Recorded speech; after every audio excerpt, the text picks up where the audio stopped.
ഫുഡും മറ്റ് അവശ്യ വസ്തുക്കളും ഡോർ സ്റ്റെപ്പിൽ എത്തിക്കുന്നതിൽ വിപ്ലവം സൃഷ്ടിച്ച ഒരു ഇന്ത്യൻ സ്റ്റാർട്ടപ്പ് കമ്പനിയാണ് സ്വിഗ്ഗി.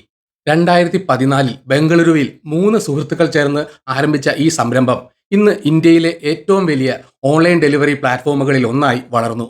ഒരു ചെറിയ തുടക്കത്തിൽ നിന്ന് ഇന്ത്യയിലെ ദശലക്ഷക്കണക്കിന് ആളുകളുടെ ദൈനംദിന ജീവിതത്തിന്റെ ഭാഗമായി മാറിയ സ്വിഗ്ഗിയുടെ കഥ ഒരു വിജയഗാഥയാണ്. എന്നാൽ ഈ വളർച്ചയുടെ പാതയിൽ സ്വിഗ്ഗിക്ക് നിരവധി വെല്ലുവിളികളും പ്രതിസന്ധികളും നേരിടേണ്ടി വന്നിട്ടുണ്ട്. ഇന്ന് നമ്മൾക്ക് സ്വിഗ്ഗിയുടെ യാത്ര, അതിന്റെ വളർച്ച, നേരിടുന്ന പ്രശ്നങ്ങൾ എന്നിവയെക്കുറിച്ച് വിശദമായി പരിശോധിക്കാം. നമസ്കാരം, ഞാൻ രഞ്ജിത് കൃഷ്ണൻ. പുതിയ വീഡിയോയിലേക്ക് എല്ലാവർക്കും സ്വാഗതം. 2014 ശ്രീ ഹർഷ മജറ്റി, നന്ദൻ റെഡ്ഡി, രാഹുൽ ജെയ്മിനി എന്നിവർ ചേർന്നാണ് സ്വിഗ്ഗിക്ക് തുടക്കമിടുന്നത്. ആദ്യകാലത്ത് ബണ്ടിൽ എന്ന പേരിൽ ഒരു കൊറിയർ സേവനമായിരുന്നു ഇവരുടെ ആശയം. എന്നാൽ ഇന്ത്യൻ വിപണിയിൽ ഭക്ഷണ വിതരണ രംഗത്ത് വലിയൊരു സാധ്യത ഇവർ തിരിച്ചറിഞ്ഞു. അന്ന് നിലവിലുണ്ടായിരുന്ന ഫുഡ് പാണ്ട, ടൈനി ഔൾ, ഓല കഫേ പോലുള്ള പല ഫുഡ് ഡെലിവറി സ്റ്റാർട്ടപ്പുകളും കാര്യമായ വെല്ലുവിളികൾ നേരിടുന്ന സമയമായിരുന്നു. ഈ സാഹചര്യത്തിൽ വിശ്വസനീയവും കാര്യക്ഷമവുമായ ഒരു ഭക്ഷണ വിതരണ സംവിധാനം അത്യാവശ്യമാണെന്ന് അവർ മനസ്സിലാക്കി. ഓഗസ്റ്റ് 2014 ബംഗളൂരു ആസ്ഥാനമാക്കി സ്വിഗ്ഗി പ്രവർത്തനം ആരംഭിച്ചു. റെസ്റ്റോറന്റുകളിൽ നിന്ന് ഭക്ഷണം ശേഖരിച്ച് ഉപഭോക്താക്കൾക്ക് എത്തിച്ചു നൽകുന്ന ഒരു മാതൃകയായിരുന്നു അവർ സ്വീകരിച്ചത്. തുടക്കത്തിൽ സ്വന്തമായി ഡെലിവറി ബോയ്മാരെ നിയമിക്കുകയും കൃത്യമായ സമയത്ത് ഭക്ഷണം എത്തിക്കുകയും ചെയ്തത് സ്വിഗ്ഗിയെ മറ്റ് സേവനങ്ങളിൽ നിന്ന് വ്യത്യസ്തമാക്കി. ഉപഭോക്താക്കൾക്ക് റെസ്റ്റോറന്റുകൾ തിരഞ്ഞെടുക്കാനും മെനുവിലൂടെ ബ്രൗസ് ചെയ്യാനും ഓർഡറുകൾ നൽകാനും ഡെലിവറി ട്രാക്ക് ചെയ്യാനും സഹായിക്കുന്ന ഒരു ലളിതമായ മൊബൈൽ ആപ്പ് ആയിരുന്നു അവരുടെ പ്രധാന ടൂൾ. ഇത് ഉപയോക്താക്കൾക്ക് മികച്ച അനുഭവം നൽകി. സ്വിഗ്ഗിക്ക് തുടക്കത്തിൽ തന്നെ നിക്ഷേപകരിൽ നിന്ന് നല്ല പ്രതികരണം ലഭിച്ചു. 2015 ആക്സൽ, സൈഫ് പാർട്ട്നേഴ്സ് എന്നിവരിൽ നിന്ന് $2 മില്യൺ ഇൻവെസ്റ്റ്മെന്റ് ലഭിച്ചു. ഇത് അവരുടെ വളർച്ചയ്ക്ക് വലിയൊരു മുതൽക്കൂട്ടായി. ബംഗളൂരുവിൽ നിന്ന് തുടങ്ങി ഇന്ത്യയിലെ പ്രധാന നഗരങ്ങളിലേക്ക് അതിവേഗം സ്വിഗ്ഗി തങ്ങളുടെ പ്രവർത്തനം വ്യാപിപ്പിച്ചു. ഡൽഹി, മുംബൈ, ചെന്നൈ, ഹൈദരാബാദ്, പൂനെ, കൊൽക്കത്ത തുടങ്ങിയ നഗരങ്ങളിലെല്ലാം സ്വിഗ്ഗി സേവനം ലഭ്യമാക്കി. ഫുഡ് ഡെലിവറിയിൽ മാത്രം ഒതുങ്ങാതെ പുതിയ സേവനങ്ങൾ ആരംഭിച്ച് തങ്ങളുടെ ബിസിനസ് മോഡൽ വികസിപ്പിക്കാനും സ്വിഗ്ഗി ശ്രമിച്ചു. 2017 സ്വിഗ്ഗി തങ്ങളുടെ ക്ലൗഡ് കിച്ചൺ ശൃംഖലയായ ദി ബൗൾ കമ്പനി ആരംഭിച്ചു. റെസ്റ്റോറന്റുകൾക്ക് സ്വന്തമായി അടുക്കള തുടങ്ങാൻ സൗകര്യങ്ങൾ ഒരുക്കുന്ന സ്വിഗ്ഗി ആക്സസ് എന്ന പദ്ധതിയും അവർ തുടങ്ങി. റെസ്റ്റോറന്റുകൾക്ക് കുറഞ്ഞ മുതൽ മുടക്കിൽ കൂടുതൽ സ്ഥലങ്ങളിൽ തങ്ങളുടെ സേവനങ്ങൾ എത്തിക്കാൻ ഇത് സഹായിച്ചു. 2020 ഏപ്രിലിൽ ആരംഭിച്ച സ്വിഗ്ഗി ജീനി ഹൈപ്പർ ലോക്കൽ ഡെലിവറി സേവനമാണ്. ഉപഭോക്താക്കൾക്ക് നഗരത്തിനുള്ളിൽ എവിടെയും സാധനങ്ങൾ എത്തിക്കാനും മറന്നുപോയ വസ്തുക്കൾ ശേഖരിക്കാനും മരുന്നുകൾ എത്തിക്കാനും ഈ സേവനം സഹായിച്ചു. എന്നാൽ പിന്നീട് ചില നഗരങ്ങളിൽ ഈ സേവനം താൽക്കാലികമായി നിർത്തിവെക്കേണ്ടി വന്നു. ഡെലിവറി ജീവനക്കാരുടെ കുറവും ഉയർന്ന പ്രവർത്തന ചെലവും ഇതിന് കാരണമായി പറയപ്പെടുന്നു. 2020 ആരംഭിച്ച ഇൻസ്റ്റാമാർട്ട് സ്വിഗ്ഗിയുടെ ഏറ്റവും വലിയ വിജയങ്ങളിൽ ഒന്നാണ്. പലചരക്ക് സാധനങ്ങളും മറ്റ് അവശ്യ വസ്തുക്കളും 10 തൊട്ട് 15 മിനിറ്റിനുള്ളിൽ വീട് വാതിക്കൽ എത്തിക്കുന്ന ക്വിക്ക് കൊമേഴ്സ് സേവനമാണിത്. കോവിഡ് കാലഘട്ടത്തിൽ ഈ സേവനം സ്വിഗ്ഗിക്ക് വലിയൊരു മുന്നേറ്റം നൽകി. ബ്ലിങ്കിറ്റ്, സെപ്റ്റോ തുടങ്ങിയ കമ്പനികളുമായിട്ടാണ് ഇൻസ്റ്റാമാർട്ട് നേരിട്ട് മത്സരിക്കുന്നത്. സ്മാർട്ട് ഫോണുകൾ, ഇലക്ട്രോണിക്സ്, സൗന്ദര്യവർദ്ധക വസ്തുക്കൾ തുടങ്ങിയ ഉൽപ്പന്നങ്ങളും ഇൻസ്റ്റാമാർട്ടിലൂടെ ഇപ്പോൾ ലഭ്യമാണ്. ഉപഭോക്താക്കൾക്ക് കൂടുതൽ ആനുകൂല്യങ്ങൾ നൽകുന്ന ഒരു സബ്സ്ക്രിപ്ഷൻ പ്ലാനാണ് സ്വിഗ്ഗി വൺ. ഇതിലൂടെ സൗജന്യ ഡെലിവറി, അഡീഷണൽ ഡിസ്കൗണ്ട്സ്, മറ്റ് സേവനങ്ങളിൽ ഇളവുകൾ എന്നിവ ലഭിക്കുന്നു. റെസ്റ്റോറന്റുകൾ കണ്ടെത്താനും ബുക്ക് ചെയ്യാനും ഡൈനിങ് ബില്ലുകളിൽ ഡിസ്കൗണ്ടുകൾ നേടാനും സഹായിക്കുന്ന ഒരു സേവനമാണ് സ്വിഗ്ഗി ഡൈൻ ഔട്ട്. ടൈംസ് ഗ്രൂപ്പിന്റെ ഡിജിറ്റൽ വിഭാഗമായ ടൈംസ് ഇന്റർനെറ്റിൽ നിന്നാണ് സ്വിഗ്ഗി ഡൈൻ ഔട്ട് ഏറ്റെടുത്തത്. സ്വിഗ്ഗിയുടെ വളർച്ചയിൽ നിർണായകമായ പങ്ക് വഹിച്ചത് വിവിധ നിക്ഷേപകരിൽ നിന്ന് ലഭിച്ച വൻ തുകകളാണ്. Naspers, SoftBank Vision Fund, Alpha Wave Global, Prosus Ventures, Accel, Wellington Management, Goldman സാക്സ് തുടങ്ങിയ പ്രമുഖ നിക്ഷേപകർ സ്വിഗ്ഗിയിൽ പണം മുടക്കിയിട്ടുണ്ട്. 2018 സ്വിഗ്ഗി ഒരു യൂണിക്കോൺ, അതായത് $1 ബില്യൺ മൂല്യമുള്ള സ്റ്റാർട്ടപ്പ് കമ്പനിയായി മാറി. 2022 ജനുവരിയിൽ $700 ദശലക്ഷം സമാഹരിച്ചപ്പോൾ സ്വിഗ്ഗിയുടെ മൂല്യം $10.7 ബില്യൺ ഇത് ഇന്ത്യയിലെ ഏറ്റവും വലിയ ഫുഡ് ഡെലിവറി കമ്പനിയായി അവരെ മാറ്റി. 2024 സ്വിഗ്ഗി ലിമിറ്റഡ് ഒരു പബ്ലിക് ലിമിറ്റഡ് കമ്പനിയായി മാറുകയും IPO പ്രഖ്യാപിക്കുകയും ചെയ്തു. 4499 രൂപയുടെ പുതിയ ഇക്വിറ്റി ഓഹരികളും നിലവിലുള്ള നിക്ഷേപകരുടെ ഓഹരികളും IPOയിൽ ഉൾപ്പെടുന്നു.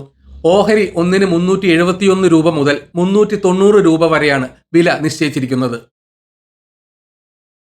സ്വിഗ്ഗിയുടെ ബിസിനസ് മോഡൽ പ്രധാനമായും പല ഘടകങ്ങളെ ആശ്രയിച്ചിരിക്കുന്നു. റെസ്റ്റോറന്റുകളിൽ നിന്ന് ലഭിക്കുന്ന കമ്മീഷനാണ് പ്രധാന വരുമാനം. ഓരോ ഓർഡറിനും നിശ്ചിത ശതമാനം കമ്മീഷൻ സ്വിഗ്ഗി ഈടാക്കുന്നു. ഉപഭോക്താക്കളിൽ നിന്ന് ഡെലിവറി ഫീസ് ഈടാക്കുന്നു. ദൂരം, സമയം, തിരക്ക് എന്നിവ അനുസരിച്ച് ഇത് വ്യത്യാസപ്പെടാം.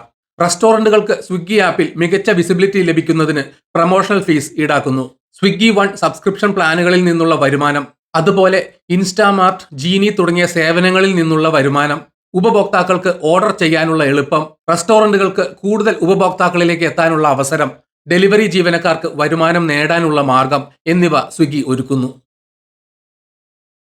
സ്വിഗ്ഗി വലിയ വളർച്ച കൈവരിച്ചെങ്കിലും നിരവധി വെല്ലുവിളികളും പ്രതിസന്ധികളും അവർക്ക് നേരിടേണ്ടി വന്നിട്ടുണ്ട്.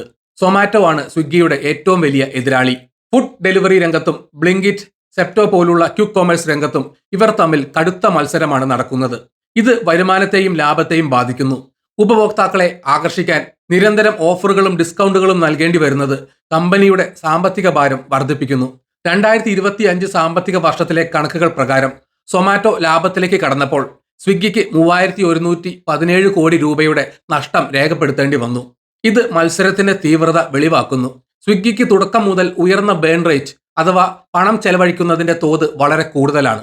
വിപണി വിഹിതം വർദ്ധിപ്പിക്കുന്നതിനും പുതിയ ഉപഭോക്താക്കളെ നേടുന്നതിനും ഡെലിവറി ജീവനക്കാർക്ക് ഇൻസെന്റീവുകൾ നൽകുന്നതിനും സ്വിഗ്ഗി വലിയ തുക മുടക്കുന്നുണ്ട്. ഈ ഉയർന്ന പ്രവർത്തന ചെലവുകൾ കമ്പനിയെ ലാഭത്തിലെത്താൻ പ്രയാസപ്പെടുത്തുന്നു.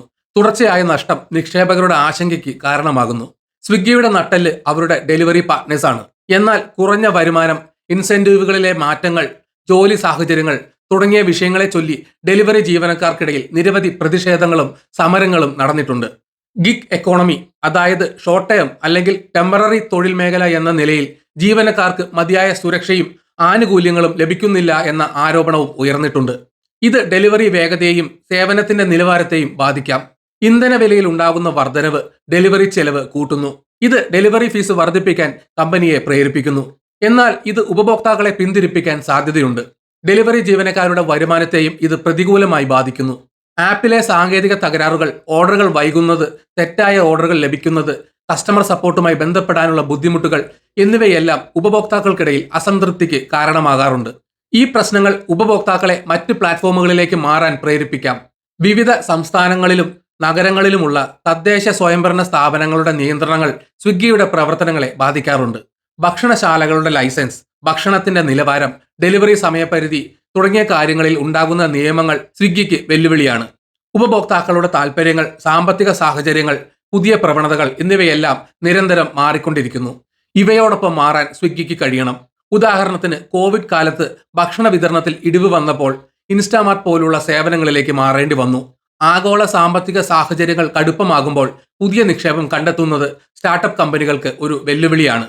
സ്വിഗ്ഗിയുടെ ഉയർന്ന ബേൺ റേറ്റ് കാരണം കൂടുതൽ നിക്ഷേപം ആകർഷിക്കാൻ ചിലപ്പോൾ പ്രയാസപ്പെട്ടേക്കാം. ഡെലിവറി രംഗത്തും സാങ്കേതിക രംഗത്തും ജീവനക്കാരെ നിലനിർത്തുന്നത് സ്വിഗ്ഗിക്ക് ഒരു വെല്ലുവിളിയാണ്. ഉയർന്ന മത്സരവും മികച്ച അവസരങ്ങളും മറ്റ് കമ്പനികളിലേക്ക് ജീവനക്കാരെ ആകർഷിക്കുന്നു. സ്വിഗ്ഗിക്ക് നിരവധി വെല്ലുവിളികൾ ഉണ്ടെങ്കിലും ഇന്ത്യൻ വിപണിയിൽ ഇപ്പോഴും വലിയ സ്വാധീനമുള്ള ഒരു കമ്പനിയാണ് അവർ. IPOയിലൂടെ പൊതുജനങ്ങളിൽ നിന്ന് പണം സമാഹരിക്കാനുള്ള അവരുടെ നീക്കം കമ്പനിയുടെ ഭാവിക്ക് നിർണായകമാണ്.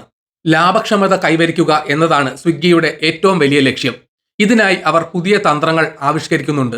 റെസ്റ്റോറന്റുകളിൽ നിന്നുള്ള കമ്മീഷൻ വർദ്ധിപ്പിക്കുക, ഡെലിവറി ഫീസുകൾ ക്രമീകരിക്കുക, പരസ്യ വരുമാനം വർദ്ധിപ്പിക്കുക എന്നിവയിലൂടെ വരുമാനം കൂട്ടാൻ സ്വിഗ്ഗി ശ്രമിച്ചേക്കും.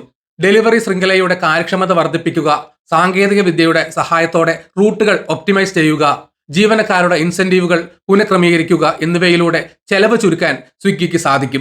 ഫുഡ് ഡെലിവറിക്ക് പുറമെ ഇൻസ്റ്റാമാർട്ട് പോലുള്ള ക്വിക്ക് കൊമേഴ്സ് സേവനങ്ങൾ വികസിപ്പിക്കുന്നതിൽ സ്വിഗ്ഗി കൂടുതൽ ശ്രദ്ധ കേന്ദ്രീകരിക്കുന്നു. ഇത് വരുമാന സ്രോതസ്സുകൾ വൈവിധ്യവൽക്കരിക്കാൻ സഹായിക്കും. മരുന്നുകൾ, പൂക്കൾ, മറ്റ് അവശ്യ വസ്തുക്കൾ എന്നിവയുടെ ഡെലിവറിയിലും അവർക്ക് സാധ്യതകളുണ്ട്.